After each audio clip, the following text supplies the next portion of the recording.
Napesi bino ambote belé, botonde belé bozolanda biso, bozana Canada, bozana Paris, bozana Londres, napesi bino ambote belé, batata ba mama, bandeko nyonso bondima kolanda biso na nzela bilili tika kimia pe bolingo atata nzambe wa batela kapesa kapema ayeba na kobatela bino. To komi wapi ndeza mama na likambo to solola na kati ya émission na biso ba etopona ya mokolo ya lelo to lito sala analyse na maema soma koleka na kati ya République démocratique du Congo. Tokomi wapi eza motuna na kanisi bokolanda yango eza putu na motuna tokomi wapi na gouvernement ya mama Somino mama Judith topesi ya mbote sikazali banda oyo masolo ya gouvernement bandaki est-ce que makambo ya population a kozela azui tokomi wapi dialogue Martin Fayulu alamuki alobi il faut Congo mobimba bafanda basolola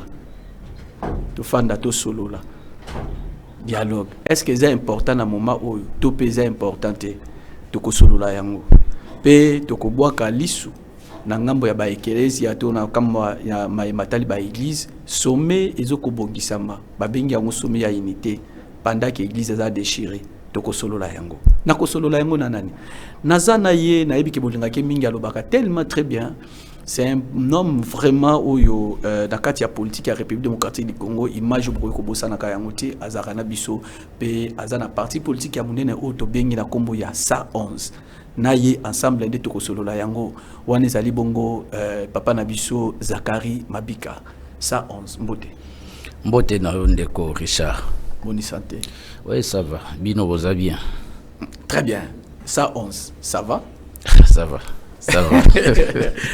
Voilà, tokutali susu na ye na 111 tolito banda masolo na biso na kanisi na bengisi yo poto mekako sala ba analyse ya maikambo nyonso ekoleka na kati ya gouvernement tozelaka gouvernement tozu gouvernement mikolo pe pusani banda mama Somino alakisaki biso baye oyo akosala na bango tomona ki pe na kati ya 4 mois déjà tomona ki pe na assemblée bipai wapi akendeki na budget ya 18 milliards et quelques oyo wapi ba kobongisa mapona mboka na biso nalinga tuna d'abord confiance pe ba baso ba kosala musala ndenge komonela yango Congo ezokende liboso te kozonga sima. Voilà, Congo d'abord faut toyeba que ensemble ya peuple congolais tozo bunda pour que makambo ekende liboso. Tozo luka ensemble na gouvernement na président de la République Félix Antoine Tshilombo Tshisekedi son excellence.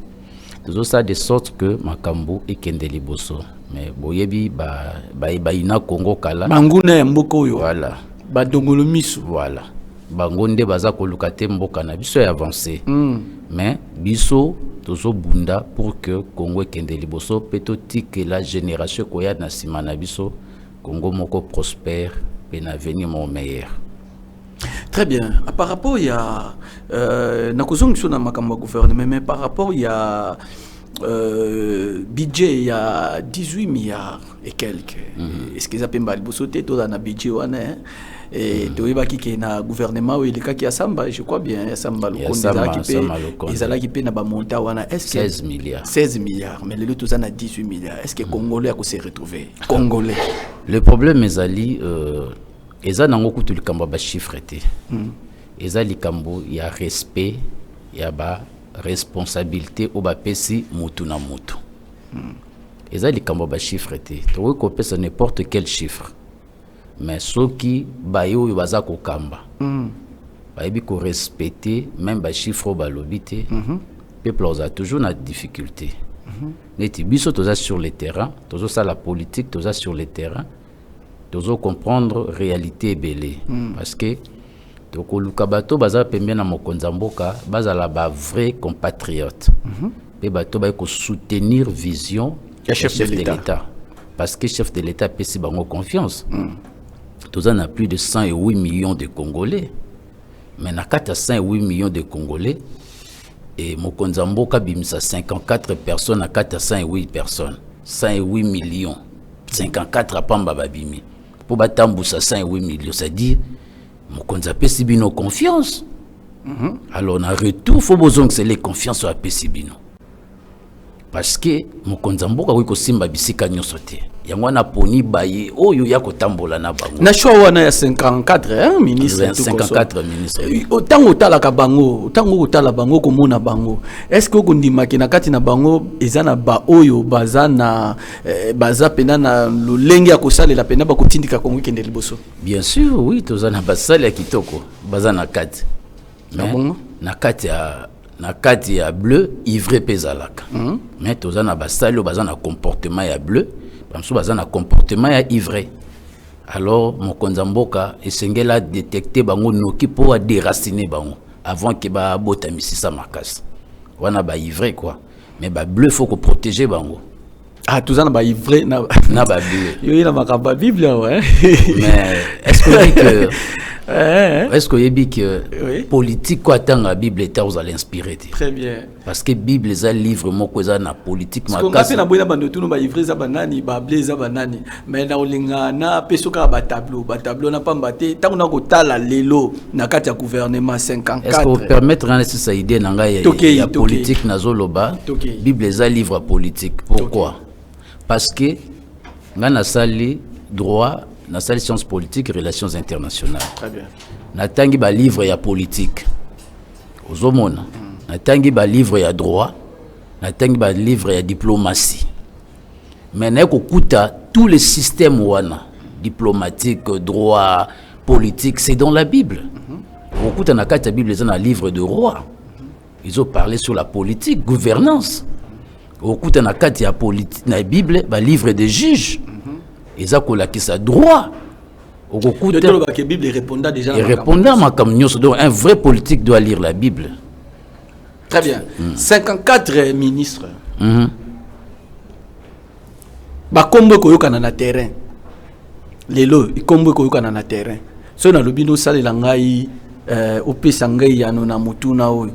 Tango kola lokola moko mona ba o bazana kati ya vision ya tata mokonzi ya mboka bakoza la boni. Bon, problème est d'abord batu nyonso bazana kati ya vision ya mokonzi ya mboka. Sauf que système bakoki kozana système moko te ya travail. Ezana ba o bazo travailler dans le noir. Bazali ba travailler dans le noir, c'est-à-dire na coulisses. Mais azo ça la réalisation. Mais ezana bato yo bazo travailler mais bazape en public. Par exemple, ministre de la Justice, il y a des activités populaires, visibles. Il y a des visibles. Manzouzo, est-ce que vous pouvez faire un tableau du ministre de la Justice, Constant Moutamba? Est-ce que vous pouvez faire un tableau de Vas-y, Yewana, ok. Voilà. Malobi pas na yo? Azosala. D'ailleurs, ceux qui n'ont talibia le plus jeune ministre. Le ministre Nyonso Bazawana. Le plus jeune ministre, et en plus, ce qui est bien, il y a ça travailler dans l'esprit qui est Congo, tant où il y a lekana pour où il y a travailler le col à Mutamba. Et vous allez passer, hein? Et vous allez passer. Mutamba, ça la Congo, mon na Congo, na ninga. Azotika soya makasi. Namoni ba prisonnier ba oyembele na nzela ba prisonnier ba yembi namoni ba prisonnier ba olela ba lobi soki tozangi na bato lokola ba Mutamba. Voilà. Donc azo travailler mais na misusiko ya bato musani zo monana. Comme ça c'est bien. Mais ça peine ba obaza ko travailler dans l'ombre. Ndenga za ko travailler on ndimate ke muto azo travailler mais ba réalisation na bango ezo monana. Nazoya na omalembe. Mais na lingi na kati ya tolobela na likambo ya Mutamba. Nazoya na tableau ya mibale, ngam na kosenga ba tableau na boko pesa nga yango. Na katango komona ba prisonnier ba bimi et tout consort ba ye. Batu mususu balobi ba féliciter Mutamba.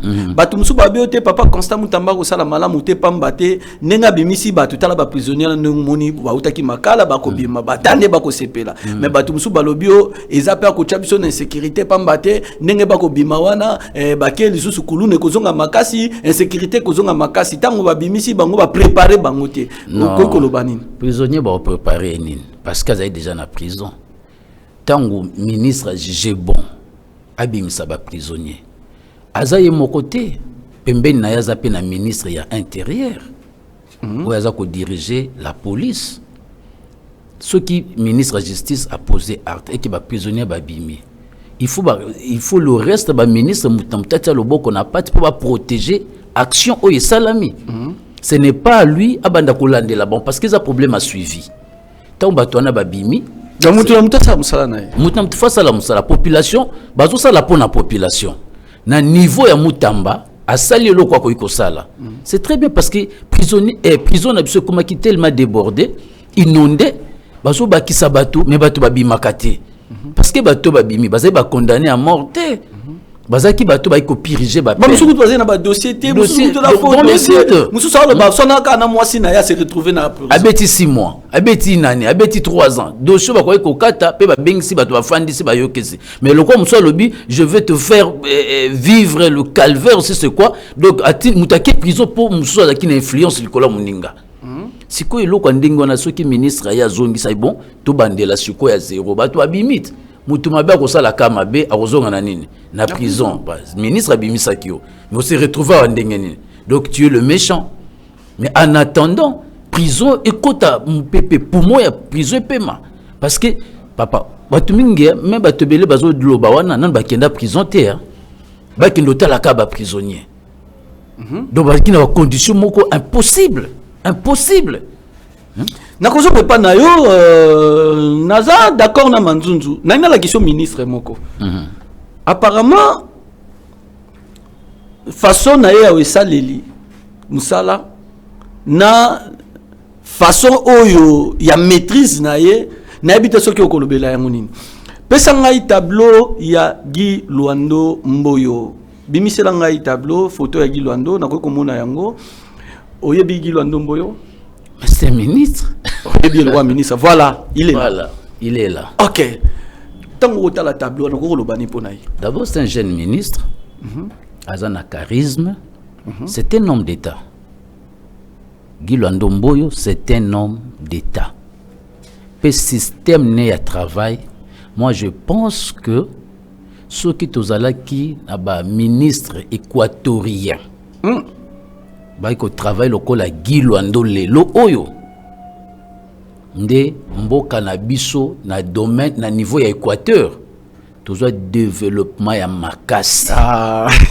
Mais je vous dis mais oui que Équateur ezana ban grand golo est-ce que oui que Équateur ezana ban na bandotangelo Équateur oui Équateur papa Équateur et pesa biso Mobutu voilà c'est-à-dire eza province moko osakana ngote eza grand province et pesibiso président Mobutu oyo azali président incontournable na République démocratique du Congo. Aya na histoire à s'imposa pe biso tozo système c'est le seul président oyo a pesa module a pesa valeur na ba kombo na biso ya bokoko. Mais pourquoi pas? C'est un grand roi. Voilà. Nasimanaye, ba équatorien, Équateur et bimisi ba leader ya makase. Mais na kata ba leader, Guy Luando Mboyo s'impose. Il s'impose. Si on a lobby na o lelo Équateur, parce que na kata Équateur, Équateur. Tozuna nous Jean-Pierre Bemba. C'est un grand leader. Na Équateur, mais à son temps. Ils ont na c'est que na époque pour na yo, pour na kinka naza mbala moko na époque surtout bandi ko tanga leader Équateur, numéro 1 ko chanan. Non, pour l'instant c'est Guy Luando. Papa. Je vous dis. Non, na Équateur, je vous dis c'est Guy Luando Mboyo, équatorien. Na Équateur, t'es même ministre équatorien, homme d'État équatorien. Azate pour l'instant. Natangwa papa Kingo zaki papa Kingo. Natangwa Mobutu ezaki Mobutu. Mais natangwa Jean-Pierre Bemba ezaki Jean-Pierre Bemba. Toyebi Igwa lekakewa nana kokana kinaye.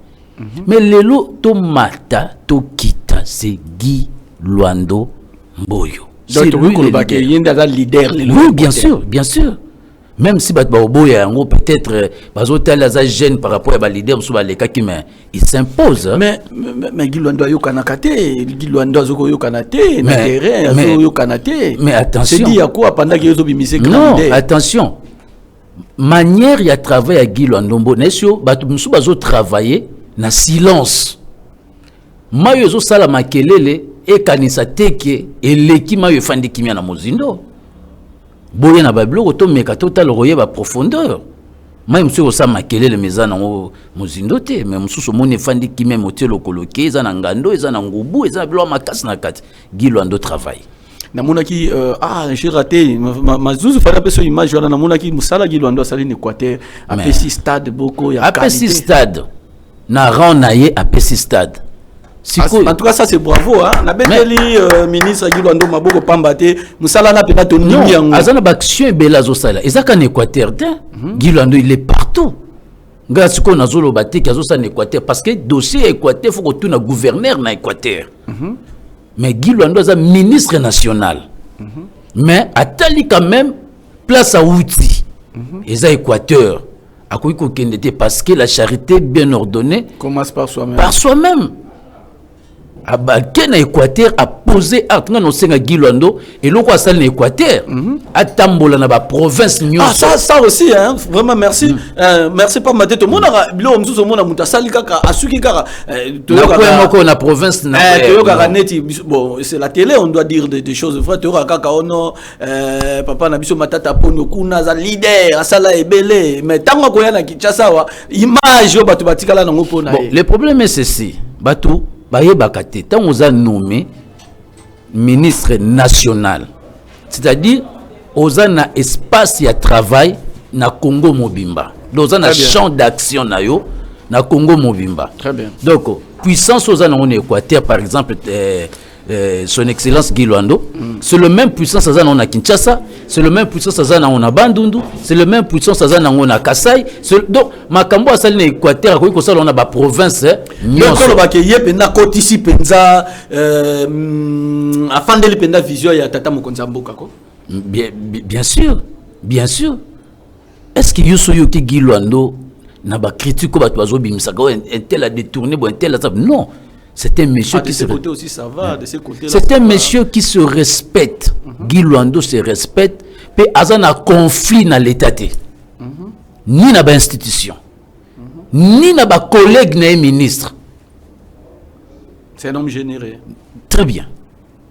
Donc Gilwando ndenga zo sala musala. Ce qui bandeko na ye parce que ba ministre msuso ko lobi boye ayini yo poko loba ki ye ngaite yunga na monité nazo comprendre yo tino loba likamno ndengeni neti pe ba ministre msusu na batu msusu ba ko taxer mutamba balobi ke balobi za télévision ba lobi za populiste et tout ça ba beza populisme makamuta problème ezanini muto alinga ki abima ministre ba pesi mutu ministère ayebisu se lokwa sala na ministère te maintenant muto ya yeba ki vision de quoi il veut être ministre abandi ko exécuter vision naye ça pose un problème na bato bazaki ba visionnaire te nazolo balikambuya ya son excellence Gilwando azana vision naye ayebi que ngai Gilwando mboyo vision na ngai na responsabilité d'abord c'est une personne très compréhensive est-ce que yebi que ceux qui na sabisé te na maloba na ngai a joué plus de 18 députés nationaux. OK. Aux hommes. Mais kaka fonction oyazala ki nango na mandat passé. C'est le même fonction continuer nango. Maintenant c'est là c'est dit à quoi par rapport à la constitution na biso ya quoi kozala na ici quand on a dit parce que kozala déjà na 18 pour 18 par rapport à la constitution Azam tout le monde fallait la placer quelque part. On est à Masolo Robeta mais baza bato ba pesi chef de l'État confiance. Très bien. Puis bazo travailler na vision à chef de l'État. C'est-à-dire bango tem to bazo décider. Pour moni bon to bazo décider parce que baya ki kopesa chef de l'État maboko pour que chef de l'État akoki sa vision na. C'est-à-dire soko oye ko sunga mutu ozana besoin ba intérêt kilikilité. Que on a ba député belé ndengeni opesa nga poste ba msuba za ba mécontent to moni bago de l'olinga bisayo ceux qui za bongo za pena bato msuba za et belé baza mécontent ba lekile ba télévision ba sali ba critique non fallait pas biso moni biso mais son excellence Gilwando a fandi kimia c'est comme si et l'autre ils allaient quitter mutu moko te a sepeli qui a le baké nga ba pesi ngai par nanga 100% parce que bato nyonso batiaki maboko na pate mpona kosunga